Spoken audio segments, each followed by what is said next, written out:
두 번째 시간입니다.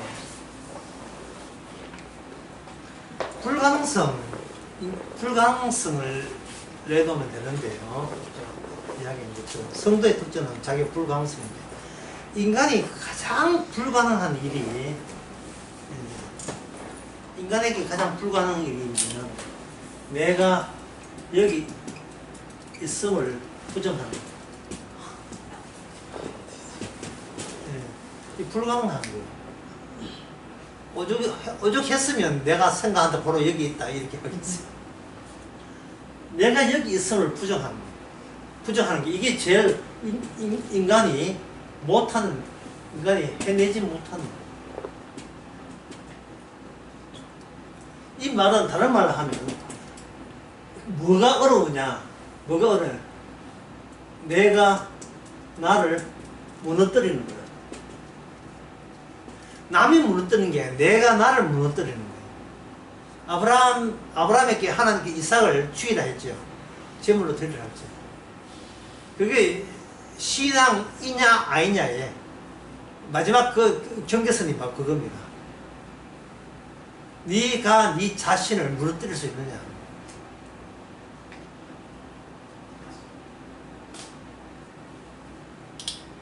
그러면 아브라함 보고 자살하면 되는데 왜 이삭을 왜 잡아라고 하느냐.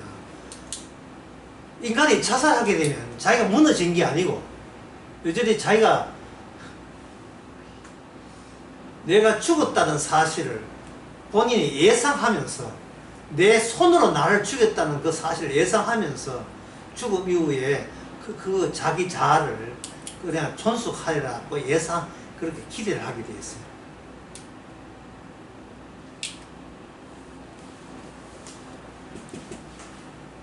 이삭은 육에서 나온 게 아닙니다. 약속에서 나왔죠.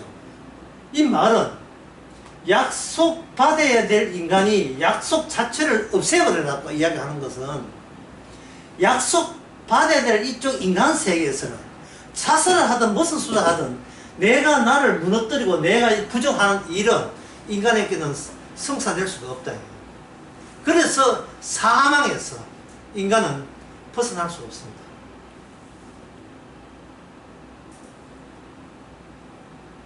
차라리 악마가 자기를 부정하는 것과 마찬가지로 동일하게 인간은 자기를 부정할 수가 없습니다. 그래서 인간은 계속해서 아무리 복음을 듣고 해도 계속해서 자신에 대해 신경을 씁니다.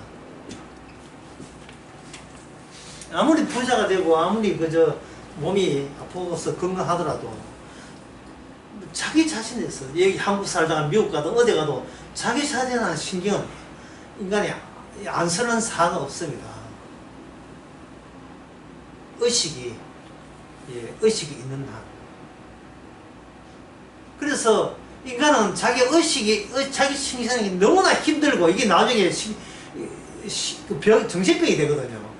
그래서 정신병 고치는 환자들, 프로이드나 라칸이나 정신분석가에서는 어떻게 돌렸냐 하면 의식을 무의식으로 돌려버립니다.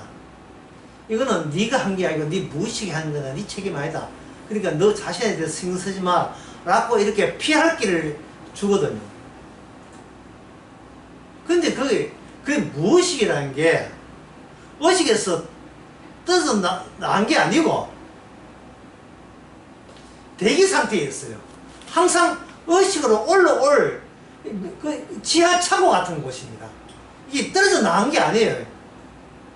인간은 자기에서 떨어져 나가지 않은 한 인간의 사망에 매여 있는 죽을 병에서 치료될 수가 없습니다. 이게 의식에서 확장해가지고 어디 비밀 창고 같은 무의식 세계로 만든다고 해서 이게 고쳐지는 게 아니에요. 다만 고쳐졌다고 착각할 뿐이죠. 마귀가 그런 식으로 해가 마귀가 프로한테 질 것 같으면 그 마귀가 아니죠.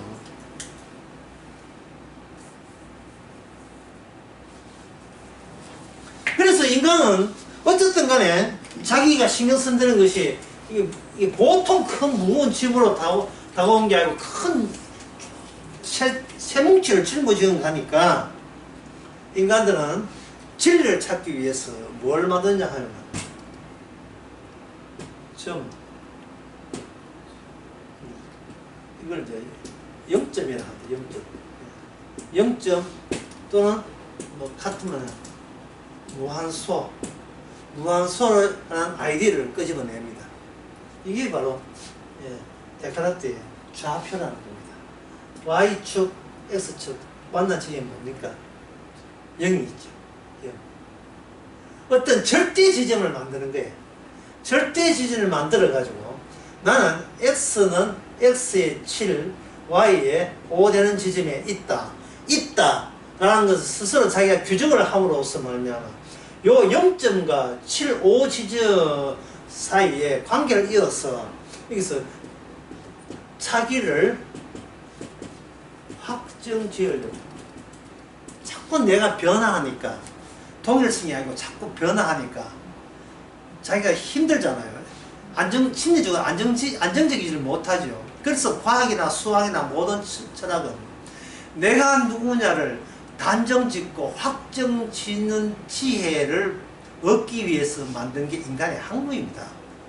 내가 누군지를 알기 위해서. 내가 어디까지 왔는지를 내가 확정 지을 때, 규정을 할 때, 자기는 그 순간 나는 무엇이다고 규정될 때 이것을 절대화시키고 싶은 겁니다. 그래서 이 교회에서도 이런 버릇이 있어가지고 목사님 저 구원 받았어요 안 받았어요? 목사한테 내 구원 받았어요 안 받았어요? 선택력 믿고 예정론 믿고 십자가 믿는데 이런 구원 받았어요 안 받았어요? 묻는 겁니다. 누구한테 묻습니까? 그 교회 누구한테 묻는다? 목사가 절대점이라고 자기가 그렇게 정하고 싶은 거예요. 뭔가 최종적이고 절대적인 지점이 있어야 그 지점과의 딱 일정한 그 좌표를 만들게 되면 그 절대점이 계속 유지되는 한 내 자리도 절대적이라고 안심을 할 수 있는 겁니다. 그런데 성경에서 이걸 뭐라? 이런 성을 뭐라? 이게 바로 뭐라? 이게 바로 우상입니다.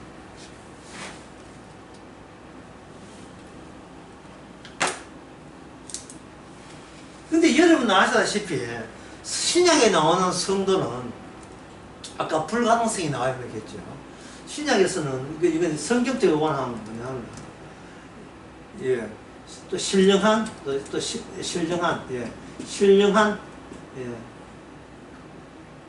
신령한 것 쉽게 말해서 보면 영적인 요소가 나와야 돼요. 영적인 요소가 신약에 여러분 아시지만 들어보면 아시지만 또 막상 생각하면 잘 안 되기 때문에 제가 소개하면 이렇습니다. 고린도 후서 4장입니다. 후서 4장 4장 그 9절 보면 핍박을 받아도 버림받지 아니하고 그 버림됨으로 망하지 아니하고 우리가 항상 예수 주인 것을 몸에 짊어지면 예수의 생명도 우리 몸에 나타납니다. 자, 몸은 우리 몸입니다. 우리 몸에 뭐가 나타난다고요? 예수의 생명. 그렇게 여분의 것이죠. 영이죠. 신령한 것은 고린도전서 2장에서 나오죠. 신령한 자는 신령한 것을 하고 육에 속한 자는 신령한 것을 못하는데 왜냐하면 성도는 하나님의 은혜를 받았기 때문에 하나님의 은혜를 받았기 때문입니다. 고린도전서 13장의 이론에 의하면 은사를 받았고 믿음, 소망, 사랑을 받은 사람은 원래 나온다. 믿음, 소망, 사랑이 나온다. 그러니까 이게 신약 성경의 성도의 특징은 뭐냐? 항상 내가 행하지 않고 내가 만들지도 않은데 이상하게 내 몸을 누군가 이용해서 신뢰한 것이 계속 나오는 거예요. 툭 치면 땡 하고 툭 치면 어이 하고 주의 의가 십자가 의가 나오는 것처럼 자꾸 주께서 행한 것이 나올 때 그게 성도가 되는 겁니다.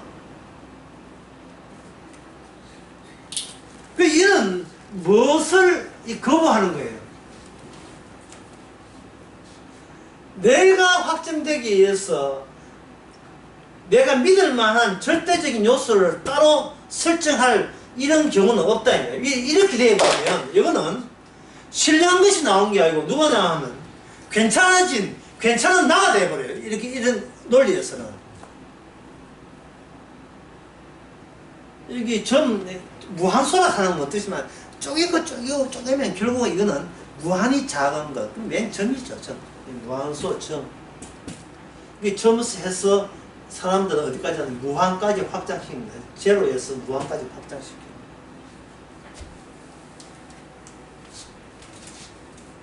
서울에서 내려갔다 할 때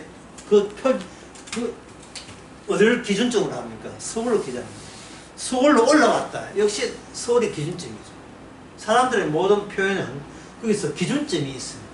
그 기준점은 가지고 내가 누군가를 확정 지으려는 본인의 시도를 그렇게 하는 겁니다.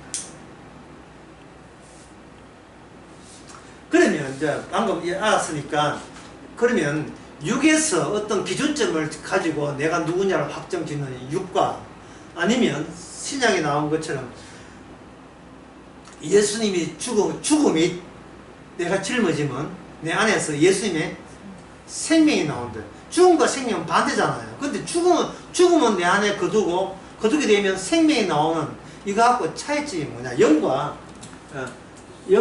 영과 육적인 새로움의 차이점은 뭐냐? 자, 그 차이점이 이렇습니다. 우선 육적인 새로움을 보면 이걸 차밍 이걸 매력이라 할 수 있어요. 인간은 이렇게 이쁘지도 않는데 굉장히 매력이 있다. 다들 그런 소리 다 듣고 살았잖아요. 내가 실례로 비현실적인 이야기 했으니까. 이상하게 얼굴은 이쁘지 않은데 은근히 매력 있네. 이거 하고 얼굴은 이쁘지 않는데 뒤에 성령이 나오네. 이거하고 차이점이 뭐냐? 매력은 몸에 붙어 있는데 몸을 부정하지 않아요. 인간은 매력이에요. 몸에서 형성된 거, 아우라처럼 나오는 거예요. 아우라처럼. 이건 매력입니다. 그런데 영은 어때요? 몸을 인정합니까? 부정합니까? 몸을 부정하죠. 아까 했잖아, 이사야. 예? 화르다. 망하게 되었구나. 반드시 그것이 저지돼야 돼요. 두 번 다시 내 몸을 어떻게 해보겠다는 그러한 의식 자체는 이거는 하나님 앞에 용납이 되지 않습니다. 내 행위 잘했잖아요. 내가 착하게 살려고 노력했잖아요. 이런 데 더 이상 신경 쓰면 안 돼요. 그러면 뭐가 죽어버립니까? 예수님의 생명이 죽어버려요. 영이 안 나와요. 영 대신, 영이라는 말을 하지만 그 대신 뭡니까? 은근히 자기의 매력 포인트를 지금, 매력점을 과시하고 있는 겁니다. 착한 일을 하면서 착한 일을 한 자기한테 반해버리는 거예요. 그래서 이 악마는 인간으로 하여금 매력 위주로 인간에게 다가옵니다. 이 시험이죠. 시험하는 거죠. 너의 너대함을 마음껏 발휘해라. 너의 그 탤런트, 내 재능을 섞여서는 안 된다. 섞이면 너무 아깝다.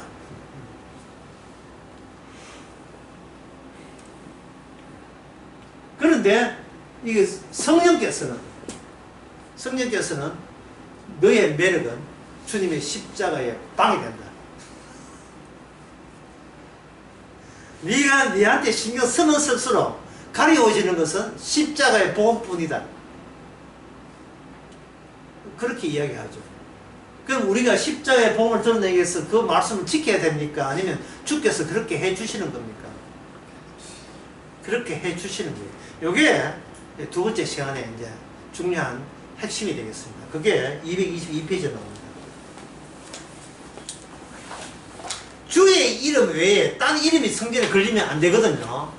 그래서 주의 이름 말고 다른 이름이 경계받는 것을 용납하지 못하게 하기 위해서 주께서 하신 일은 이 성전을 악마한테 넘깁니다. 인간의 이름에 이렇게 넘겨요. 지금 이 주님의 이 구약대의 성전이 부동산이거든요. 건물이잖아요, 건물. 자, 구약대 성전의 특징 중에 하나가, 실제 건물이라는 거예요. 실제 건물입니다. 실제 건물이니까 여기에 누구 손이 들어갑니까? 인간의 노무와 노동력이 여기에 들어가겠죠. 인간의 노무, 특히 한국의 노동자에 대해서 관심이 많았던 노무현. 인간의 노무와 노동 같은 거 들어가고요. 그리고 성전 건물만 그런 게 아니에요. 거기에 있는 법상, 향로, 거기에 법계, 다 누가 제작했습니까? 인간의 손으로 제작해야 한다는 거예요. 인간의 실제 노동력들을 금가락지 같은 거 뺏는 거, 인간이 갖고 있던 재물, 그래서 성전을 짓게 하신 거예요. 이 말은 하나님께서 하나님의 성전에 인간 요소를 의도적으로 여기다가 도입시킨 겁니다. 마치 말씀이 육신이 된 것과 똑같은 거예요. 이렇게 되면 이스라엘은 남아있는 하나님의 약속을 성취하는 환경으로서 그들은 하나님의 거룩으로 편입되는 거죠. 그러면 이 인간이 만든 성전이 과연 하나님의 거룩을 감당할 수 있는가를 테스트 들어가는 겁니다. 아까 전쟁은 누구가 전쟁했습니까? 하나님 이름과 사람 이름하고 전쟁을 하죠. 이 성전 자체가 이미 인간의 요소가 이렇게 집어 들어갔으니까 이제 남은 것은 하나님께서 무엇을 공격하는가? 자기 성전을 공격해버려요. 하나님 자기 성전을 공격합니다. 그런데 이 성전은 인간들이 자기 요소가 들어갔기 때문에 성전을 통한 무너질 것도 예상 못하고 성전 안에 누가 있다? 주의 이름이 계실 거라고 철석같이 믿게 만들어요. 인간은. 그게 인간의 한계죠. 믿을 만해서 믿을 것은 다 끄집어내게 만들어요. 하나님께서. 믿을 만한 것 다 끄집어내요. 어떤 남자가 선을 보는데 자기는 교회 다니는 사람하고 남자하고 결혼하고 싶다. 근데 선을 보는데 실례지만 교회는 언제부터 다녔습니까? 저 모태 신앙입니다. 아버지가 목사입니다. 엄마는 자동적으로 참모가 됩니다. 우리 집안에 다 목사가 3명 됩니다. 나는 모태 신앙입니다. 뒷배가 든든해요. 뒷배가 3대째 신앙 가족입니다. 그걸 뭐라 했습니까? 그걸 신앙이라고 뭐라 했습니까? 그게 문화지요, 문화. 이 문화인데, 인간이 이 문화를 어떤 식으로도 하기 마련입니다. 이 문화를 주님께서는 다 의도적으로 다 끌어모아요. 몽땅 다 끌어. 인간이 해낼 수 있는 것 다 가져와. 다 가져와. 이걸 이스라엘 역사를 통해서 하나님께서 실시를 한 거예요. 인간이 종교적으로 율법을 해석하는 그 해석 범위 안에서 할 수 있는 것, 모든 것은 다 하게 만들었습니다. 여러분, 해석이라는 것은 인간들이 할 수 있는 해석이란 자기 설명이에요. 어떤 해석이든, 달에 로켓을 올린다. 그랬어. 우리나라 기술 좋다 이 말이야. 결국 자기 해석이에요. 자기 해석이에요. 그러니까 자기 설명이에요. 자기 해설. 그래서 유적지 해설가 있잖아요. 인간은 평생 자기만 해설하는 자기 해설가입니다. 인간들은. 인간의 그 여러 가지 문제점이 있습니다는 그 문제점 하나가, 제 문제점 하나가, 인간이 말을 한다. 이게 입만 꺼내면 자기 설명이에요.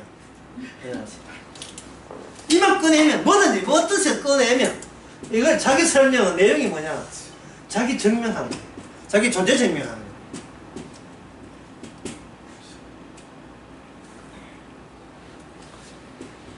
말들이 많아요. 그런데 주님께서는 어디까지 영걸 끌어당기냐 하면 침묵도 말로 가져야 돼. 잠잠해도 문제고 말해도 문제고 이래도 문제고 저래도 문제고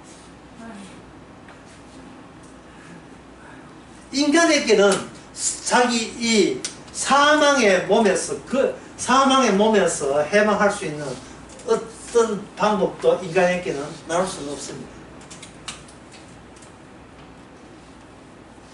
그 중에 하나의 예가 그거예요.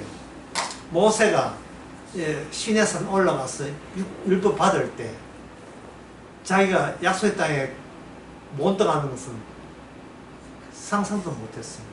이유가 뭐냐면 모세의 할 일은 율법을 자기가 산에서 듣던 것을 전할 뿐이에요. 주의 말씀, 율법을 전하는 게 자기 임무지. 전하는 나는 구원되리라는 것은 그것을 빼야 된다는 사실을 모세가 몰랐던 겁니다. 이 땅에 가서 복음을 전했던 예수님은 죽었잖아요. 그 사실을 제자들은 몰랐던 거예요.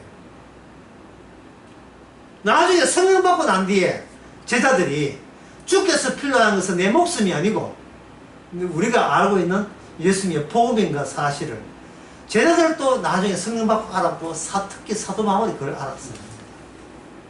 아, 내가 필요한 게 아니고 말씀의 필요에 따라서 쓰여질 뿐이구나.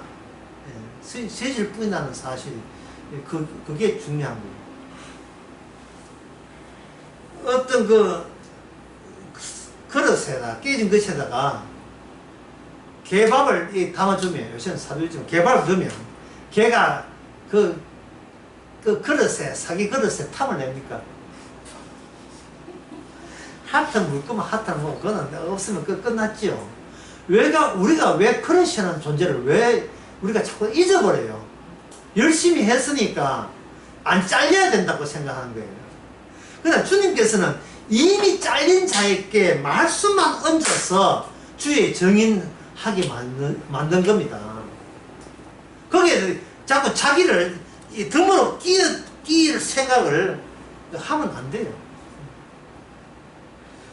모세가 그걸 몰랐고 여호수아도 그걸 몰랐죠. 하여튼 구약 사람들은 그걸 잘 몰랐어요. 여호수아 한번 봅시다. 11장에 하나님께서 여호수아에게 뭘 했는지 이제 주의 전쟁이 본격적으로 들어갑니다. 여호수아 11장 11절 이거 한번 읽어보실까요?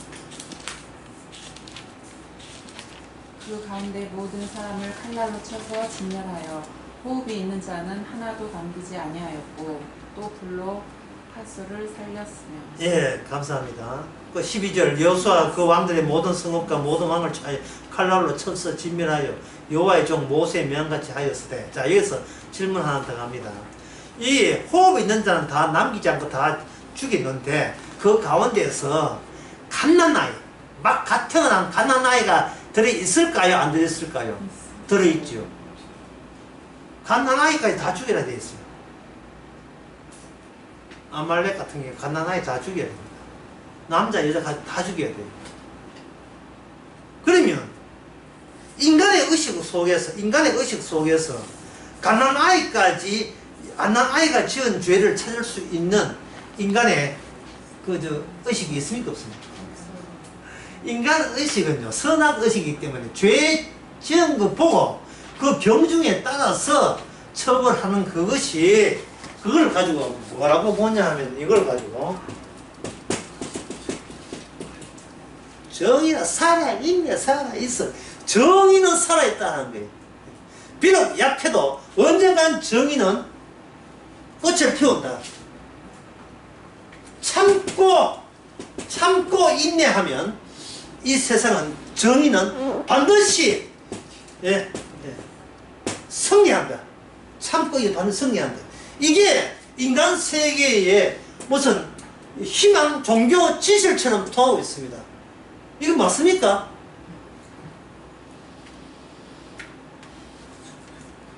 아무것도 막 결혼해요. 예.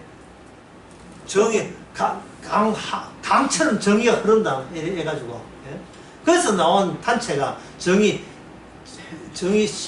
실천 사제 단체. 정의 실천 사제.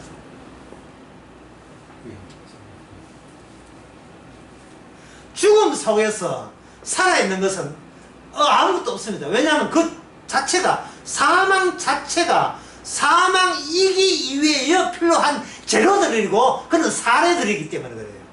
그러니까 이런 것도, 정의는 살아있다 이런 외침도 이게 저주받을 이유가 되는 외침이에요. 그럼 그걸 이게 엉터리고 잘못되다 하는 것은 누가 가르쳐야 됩니까? 누가 실습 보입니까? 하나님은 이스라엘 통해서 그것을, 여호수아 11장, 11절, 12절, 막 그 뒤에 이 11장도 많이 나와요. 그 계속해서 나옵니다. 진멸해 버리는 거예요. 그러니까 쉽게 이렇습니다. 잠시 잠깐 눈에 보이게 해놓고 잠시 잠깐 사라지게 만드는 거예요.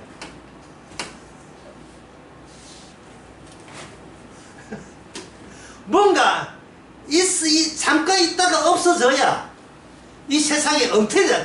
이 세상 자체가 엉터리라는 거예요. 인간 자체가 엉터리 인간이라는 것을 말할 수 있잖아요.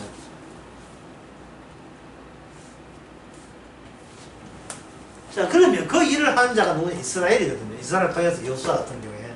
그럼 여호수아가 이스라엘이거든요. 이스라엘은 왜 너희들은 안 죽어야 되고 승리해야 되는가? 이스라엘은 지금 누구 이름으로 등록되어 있어요? 인간의 이름이 아닙니다. 기마전 할 때 천군백전 깃발 든 사람 누굽니까? 밑에 이 받치고 있는 사람은 안 되죠. 올라탄 사람 되잖아요. 지금 여호와 이름이 이스라엘 백성을 말처럼 지금 올라타고 있는 거예요. 그 올라탄 그 자리가 인간의 눈에 가장 가시적인 한계점에 보이는 그 물건이 언약궤입니다. 언약궤는 주의 이름이 임재하는 거예요. 언약궤를 앞장세워서 기마전 할 때 언약궤 앞장세워서 쳐들어가는 거예요. 그런데 사무엘상에 보니까 언약궤 뺏겼잖아요. 작전이었습니다. 양쪽 다 치는 거예요. 블레셋도 치고 양쪽 다 치기 위해서 마치 패배한 것처럼 위장 잔입을 시도한 거예요. 돌아다니면서 다쳐버렸어. 돌아다니면서. 이스라엘도 많이 죽었지만 블레셋은 가지지 말아야 될 물건을, 건드리지 말아야 할 것을 건드려버린 거예요. 하나님 혼자라도 얼마든지 진멸이 가능해요. 근데 블레셋 이 사람들이 비전파할 때 우리가 염두에 둘 것은 뭐냐면, 그들이 언약궤를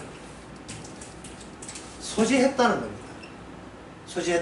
소지했기 때문에 언약궤를 소유했다. 예. 했기 때문에 그들은 진멸당했거든요. 언약궤 돌아다니가지고. 그러면 이스라엘이 과연 언약궤를 소지할 자격이 됩니까? 그럼 이스라엘은 왜 멀쩡하냐? 사실 멀쩡한 것도 아니죠. 언약궤 만지다가 또 몇 명이 죽고 했잖아요. 그죠? 그러면 이스라엘은 왜 언약궤 이스라엘 들어와서도 이스라엘은 멀쩡한 이유가 뭐냐?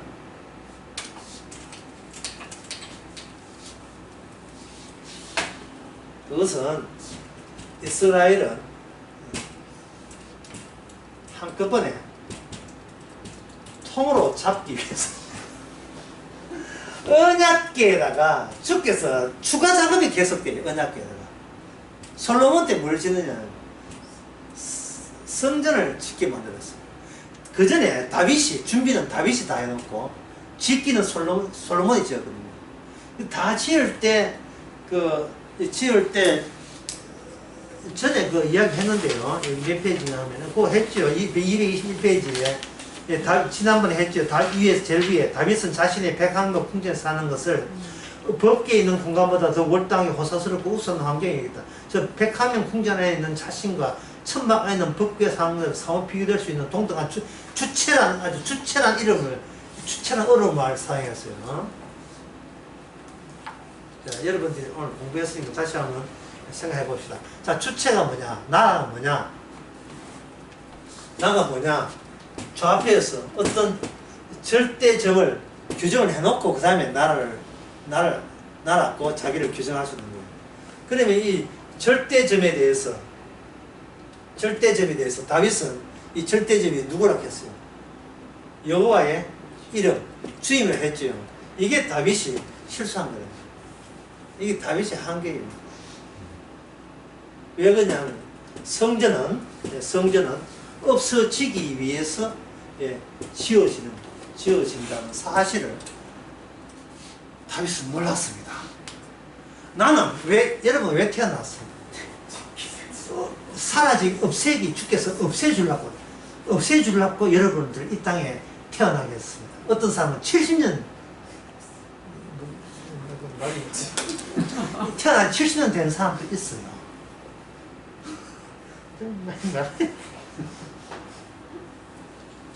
말 안 해.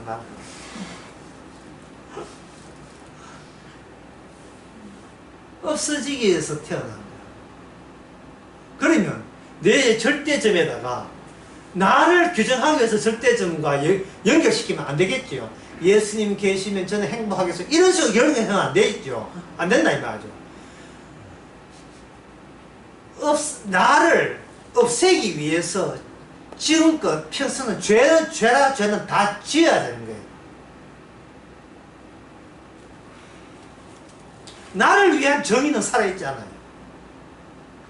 하나님의 의를 위해서 우리가 죄인의 입장에서 연결되고 있는 것을 감사히 여겨야 됩니다. 화라다 나는 망하게 되었구나. 이런 고백을 한다는 것은 이미 자유를 얻었기 때문에 내가 설정한 중심은 이게 가짜라는 사실을 하나의 종교, 문화 활동에 지나지 않는다는 거예요. 나의 의식 속에서 나의 나됨을 위해서 그냥 구차하게 설정된 거. 내가 믿을만 하기 때문에 예수를 믿었던 그 예수가 내가 믿을만 하기 때문에 그거는 100% 가짜라는 사실을 뒤늦게 우리는 그걸 발견한 기쁨이 있어야 돼요. 십자가 믿어서 구원받는다는 자체가 이게 거짓인 걸 알아야 돼요. 십자가 믿는 나를 없애기 위해서 십자가가 지금 거룩의 효과가 발휘되고 있습니다. 평생 너는 십자가나 욕 얻어먹여라 입니다. 아멘. 이런 끝난 문제예요. 십자가를 욕 얻어먹기 위해서 살고 있다는 것이 이게 기쁨으로 확 와야 되죠. 여기 문은 이게 3절에 222페이지 3절 세 번째 줄에 성전은 이제 뭐 해야 된다? 무너져야 돼. 무너질 때 이유가 있어야 돼요. 어떤 이유냐? 너희들이 내 이름을 건드렸다는 이유가 성립돼야 됩니다. 주의 이름을 부르면서 주의 이름을 욕되게 한 거예요. 그게 베드로전서에 나옵니다. 베드로전서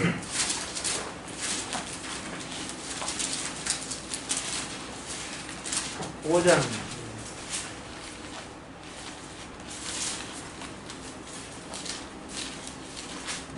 뭐지? 이 5장 맞아야 되는데 이게 뭐 저는 뭐 했다 하면 다 틀리고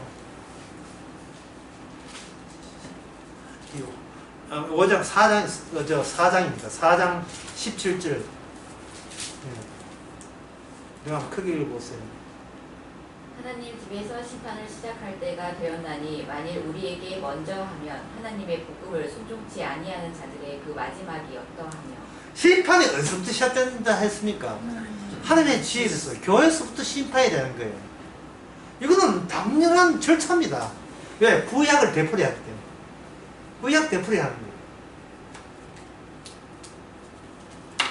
어느 누구도 수완과 수단을 부려서 구원되는 일은 아예 없게 만들어요. 어떤 수단과 수에서. 아까도 얘기했잖아요. 모세가 식병 받을 때 자기가 약속 땅에 못 간다는 상상도 못했습니다. 모세는 끝까지 희생자가 돼야 돼요. 마치 예수님처럼. 왜? 예수님의 집에 종이기 때문에. 히브리서 2장에 나온 거죠. 모세는 종 하인으로 일했거든요. 철저하게 예수님의 모습을 닮아가야 돼요.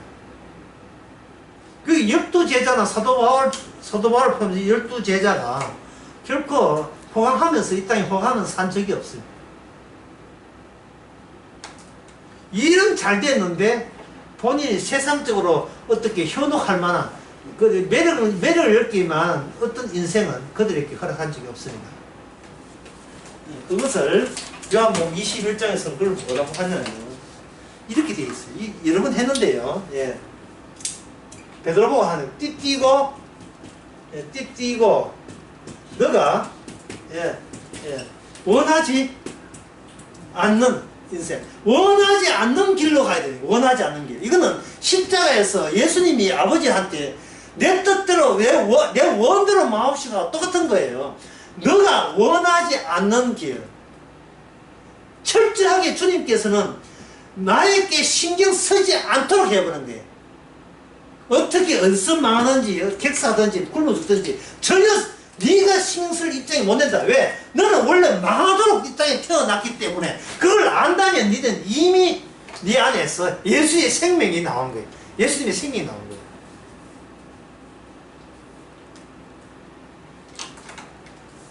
그러니까 이 성도는 이 땅에서 타인과의 비교할 어떤 타인도 있을 수가 없습니다.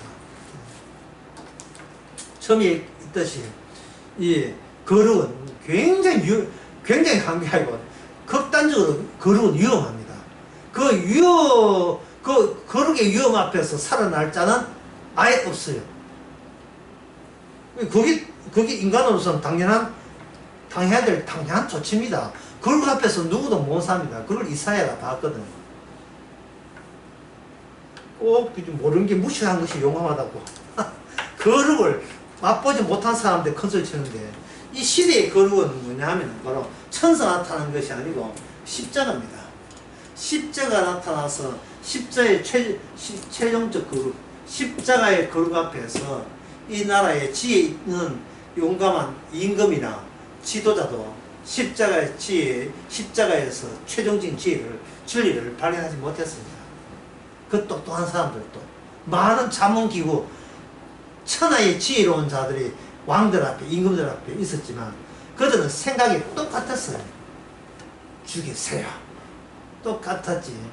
예. 오히려 어떤 이방인 백부장이 잘못 죽였다. 우리는 죽이지 말아야 될 자를 죽였고 건드리지 말아야 될 건드렸다. 그분이 고백했고 다른 사람들은 제자는 도망친다고 바빴고요. 왜 우리는 이런 성경에 이런 사실을 왜 관심이 없냐 하면 너무나 자기 일에 신경을 많이 써서 그래요. 자기 행함에 대해서 아주 예민하게 굴었고 자기 행동 하나하나를 아주 딱딱 시한별로 잘라가지고 잘했나 못했나를 따지기를 원했고 자기한테 그렇게 관심사가 많아요. 그건 왜 그러냐? 차밍, 매력 때문에. 자기를 부정하지 못할 정도로 매력적인 존재를 하나님 앞에서도 피우고 싶어서 하나님 이 정도는데 나를 죽일 수 있습니까? 이 정도 괜찮은 존재인데 이런 식으로 하나님의 거래에 나설거려 했습니다. 자, 그러면 고대해 봅시다. 한번 쳤고요. 주님은 성도 이스라엘을 변기로 사용한다. 처음에 이스라엘을 변기로 사용했습니다. 근데 이스라엘 내부가 허물어지기 때문에 그 다음에 변기는 누구냐 하면 선지자입니다. 이 선지자의 특징, 공통점이 있어요. 그게 뭐냐면 하나님의 신이 임해서, 시리아 다윗도 마찬가지고 하나님이 신이 임할 때만 뭐가 된다? 하나님의 무기가 된다. 전쟁의 무기가 되는 겁니다. 사사들 그렇지, 사사들. 기도원 같은 경우에 사사들. 이 사람들은요, 사람들에게 신경 쓰지는 않아요. 왜 그러냐 하면은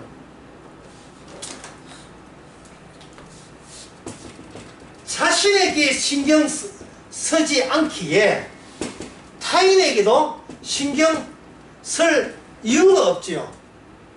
타인에게도. 인간이 자기에게 신경 쓴다는 것은 타인이 나를 어떻게 평가하느냐 신경 쓰기 때문에 자기에 신경 쓰는 겁니다.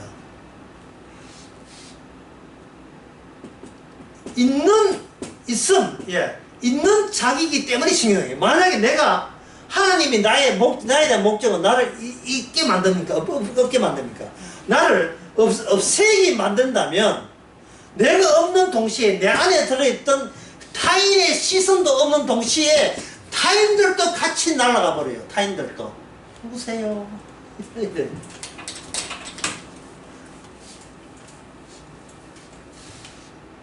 자기가 점점 더 얇아지면 주위에 있는 타인들도 점점 더 얇아지는 거예요.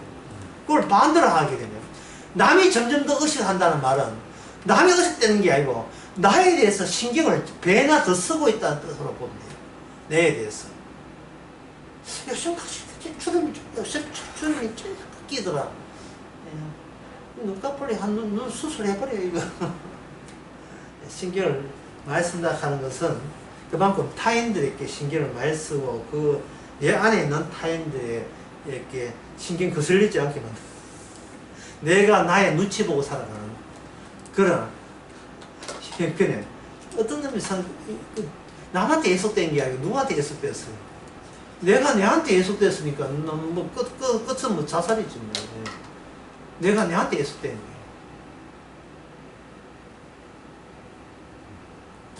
그래서 여기에 222페이지 위에서 네 번째 그의 전을 하늘에 세우시면 아모스 9장 6절에 궁창에 기초를 딴 바닷물을 보게 세면 쏟아지니까 그 이름은 여호와다.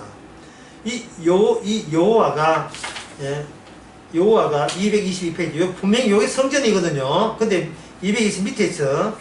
시편 74편 3절에 보면 영원히 파멸되는 곳을 향하여 주의 발을 옮겨 놓으소서. 원수가 성소에 모든 악을 행했나이다. 주의 대적이 주의 회중에서 떠들며 자기 깃발을 펴 세웠으니 그들은 마치 도끼를 들고 살림 된 사람. 자, 성전을 역사적으로 하나님께서 누구를 통해서 성전을 불태웠습니까? 하나님의 원수를 통해서 성전을 불태웠죠. 하나님의 원수를 통해서. 도끼 들고 나무 벌목하는 사람처럼 그들은 도끼와 철퇴로 성소의 모든 조각품을 쳐서 부르고 그 조각품을 쳐서 부르는데 그 조각품을 만들려고 누가 지시했습니까? 하나님이 지시했잖아요. 하나님이 지시한 것을 그 다음에 주의 성소에 불사르고 주의 이름이 계신 곳을 더럽혀 땅을 엎었나이다. 그렇게 되어 있다. 에스라 9장 11절 한번 봅시다. 에스라 찾기 힘들 건데, 에스라 700페이지 11장이니까 에스라 726페이지입니까? 10장이 없다. 9장 11절. 9장 11절 724페이지 제가 읽어보죠. 전에 주께서 주의 종 선지자로 명하여 이르시되 너희가 가서 얻으라 하는 땅은 더러운 땅이니 이는 이방 백성들이 더럽고 가증한 일을 향하여 이까지 저까지 더러움을 채웠다 이 말이에요. 전에 수요일날 그걸 설교했죠. 수요일날 하나님의 모든 제사가 하나님의 성전을 보호하기 위해서 피를 성전에다 뿌리는, 성막에다 뿌리는 거예요. 인간들 때문에, 세상 인간들 때문에 뭐가 더러워졌다? 주의 있는 처소가 더러워지는 거예요. 처소가. 그러니까 인간들에서 더러워졌으니까 알아서 주님이 알아서 성냥불을 그려가지고 주의 처소를 불태우는데, 불태우는 그 당사자가 누구라 했습니까? 하나님의 원수 이방나라죠. 그러니까 이방나라 불태워 말미암아 이 세상 전부가 하나님의 성서를 불태울 만한 이방적 요소에 이렇게 접수당하고 점령당했다는 것을 주께서 성전 세우고 없으시는 걸 통해서 증명해내시는 거예요. 지금 성전이 있습니까? 없습니까? 가건물 성전 없지요. 세상 끝난 거예요. 세상 끝났습니다. 뭐 예배당 지어봐도 소용없고요. 주의 이름이 이 세상에 어떤 곳에도 주의 이름이 더럽히 모든 인간의 이름으로 인간에 있는 존재에서 다 더럽혀졌다는 것을 이미 증명났기 때문에 예수님 십자가를 아는 사람이 자신의 지혜로 아는 사람이 단 한 명도 없다는 사실을 통해서 이미 모든 사실은 이제 다 밝혀질 때 다 밝혀진 셈이에요. 이게 우리한테는 속 시원하게 다가와야 돼. 뭐 막걸리 사지 마시고, 영탁이 막걸리 사지 마시고, 그냥 맥주 한 잔 시원하게 사지 마시고, 그냥 인생 모든 게 끝났어요. 아, 나는 잘려야 되는 것이 합당한 이다. 이 잘리는 것이 합당하니까 이제 우리의 사는 즐거움은 뭐냐? 잘릴 이유를 주께서 어떤 식으로 내 안에 저축을 해놨는지 차곡차곡 쌓아나가는지 우리는 아주 감사한 마음으로 주님의 안목으로 그걸 같이 지켜보면 되는 거예요. 살면 더 살수록 내가 보여줄 죄는 더욱더 증거하는데 그것마저도 주께서 주의 일에 속하는 겁니다. 223페이지 봅시다. 중간에요. 중간에 보면 성전 파괴 일어난 시점에 이랬죠. 찾았습니까? 중간 단락에 이 부정과 긍정이 그 다음에 성전 파괴 일어난 지점에 그 다음에 뭡니까? 선지자 몸 이꼴 선지자의 신체를 통해서 역사하면 된 거예요. 몸이나 신체는 뭐 똑같다고 하는데 사실은 똑같은 게 아닙니다. 몸은 주체를 잉여된 여분의 의미가 드는 게 몸이고, 신체는 그야말로 그저 정육장의 고기처럼 그걸 신체를 하는 거예요. 무슨 이야기를 하냐 하면 이게 없단 말이죠. 인간의 자기의 몸을 하고 있는 인간의 세포질 보이잖아요. 피부 세포 보이잖아요. 이게 어떻게 몸이 되냐는 거죠. 이게 같이 하는데 주님께서는 주님의 신체의 성질이 아니고 뭐가 신체냐? 몸이 신체예요. 성전에서 몸을 대야 이게 신약 성경의 성질이 되는 겁니다.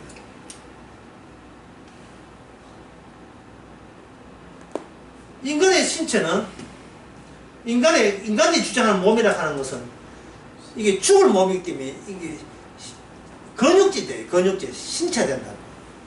근데 여기에 주님의 성령이 와버리면 이 몸은 주님의 일을 하는 활용된 몸이 됩니다. 안전뱅이 같은 거, 소경들, 절뚝발이, 기머리. 그 몸은 감히 주님이 사용하시는 몸이 돼요. 주의 영광을 위해서 필요한 몸이 되는 겁니다. 그래서 소경이 눈을 떴잖아요. 안전뱅이가 걸으면 마리아의 오빠 나사로가 죽은 데서 나왔고, 그 부활했던 사도들의 몸, 그거는 신체예요. 그 몸이라고 하는 몸. 다시 신체는 그냥 인간들이 몸을 평가할 때 신체가 되고, 과학적으로 보니까 몸은 주님의 활용도에 봐서 주님의 창조성이 담겨있다 해서 몸을 보는 거예요. 창조성 또는 주님의 기능성이 있다고 보는 거예요. 자, 끝으로 이거 하고 마치겠습니다. 자, 이 몸에는 주님이 관여하죠. 그럼 주님은 두 가지가 있습니다. 하나는 창조주가 되고 또 하나는 뭐가 되냐면 심판주가 되고 이 두 가지 기능을 몸을 통해서 증거하게 만드는 겁니다. 심판받아 마땅히 죽어야 되고 근데 하나님의 새 창조를 하시는 몸이 되고 사도 바울의 몸도 마찬가지고 사도 바울은 자기가 언제 죽었습니까? 질문을 다시 해야 돼요. 사도 바울은 살아 있으면서 언제 죽었습니까? 죽기 전에 살아 있을 때 언제 죽었습니까? 이 질문이 성립이 돼요. 살아 있을 때 부활의 주님 만날 때 그는 죽었습니다. 나는 그리스도 십자가 죽고 내 안에 누가 산다? 산다. 그러니까 죽을 예수의 생명을 짊어지면 내 안에서 예수님의 생명이 나온다가 승사되거든요. 이걸 은혜라고 하고 이걸 성령의 역사라고 하는 거예요. 이게 신기하죠. 근데 이게 일반인에는 이런 모습이 보이질 않는데 주께서 말씀으로 활동을 하게 되면 여기서 아까 얘기하는 불가능성, 주님의 언약의 완성 다 이루심이 사도의 살아있는 몸을 통해서 또 하나님의 의, 또 하나님의 거룩 이것이 다 이뤘던 완성된 거룩 이것이 바로 사도 바울의 몸을 통해서 삐질 나옵니다. 그래서 이게 발산되고 있습니다. 그래서 먹든지 마시든지 무엇을 하든지 간에 하나님의 영광을 해라. 고린도전서 7장에 보면 네가 결혼해도 마치 아내가 있어도 아내가 없는 자 같이 하고 가지도 다 서지 못한 것처럼. 왜? 세상은 끝나기 때문에. 사도 바울은 자기가 죽는 건 아무것도 아니고 세상 자체가 끝이라고 이야기하는 겁니다. 그렇게 해서 주님께서는 스스로 자기의 성전을 파괴된 성전 위에 통해서 새로운 몸이라는 성전을 알아서 스스로 만들어내시는데 자기 백성들을 동원시켰습니다. 기도하겠습니다. 하나님 아버지, 하나님의 하신 이 엄연이 있는데 어줍지 않게 우리의 행한 일 가지고 그 가치나 의미를 부여하지 않게 하옵소서. 예수님의 이름으로 기도합니다.